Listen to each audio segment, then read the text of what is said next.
প্রেম ও বিদ্রোহের কবি কাজী নজরুল ইসলামের ১২৫তম জন্মদিন আজ। নানা আয়োজনের মধ্য দিয়ে দেশ জুড়ে উদযাপিত হচ্ছে জাতীয় কবির জন্মবার্ষিকী।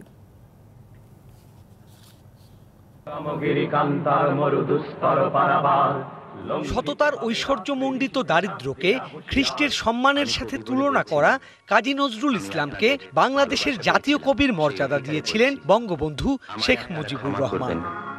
আমায় ভুলে যাবেন। মাত্র ২৩ বছরের কর্মময় জীবনে নজরুল কাজ করেছেন নানা বৈচিত্র্যময় পেশায়। রুটির দোকানের কর্মচারী থেকে লেটো দলের গায়ক, কখনো সৈনিক, কখনো বা সাংবাদিক, কবি, গীতিকার, সুরকার, গল্পকার, ঔপন্যাসিক, নাট্যকার, চিত্র পরিচালনার মতো নানা ক্ষেত্রে অসামান্য অবদান রেখে বাংলার শিল্প সাহিত্যের ভাণ্ডারকে করেছেন সমৃদ্ধ। সুর ও বাণীতে বলে গেছেন মানবতা, সাম্য আর মানব মুক্তির কথা। একাধারে উপহার দিয়ে গেছেন হামদ, নাত, গজল, কীর্তন, শ্যামা সঙ্গীতের মতো আধ্যাত্মিক গানের সম্ভার। সাম্প্রদায়িক সম্প্রীতির কবি তিনি তাতেই বিশ্বাস করতেন।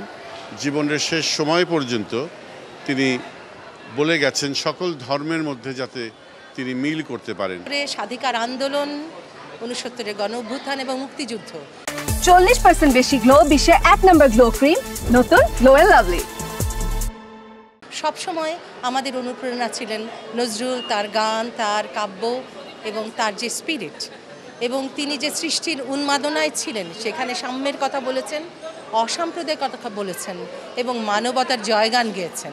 শক্তিমান লেখনীর পাশাপাশি অসামান্য সঙ্গীত স্রষ্টা নজরুল সৃষ্টি করেছেন বেশ কিছু রাগও। বাংলা গানের সুরের সাথে কুশলী দক্ষতায় মিশিয়েছেন আরব, পারস্য সহ মধ্যপ্রাচ্যীয় সুরধারাকে।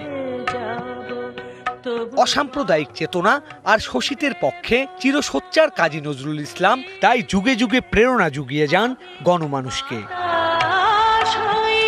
Sourav Bappa, DBC news, Dhaka.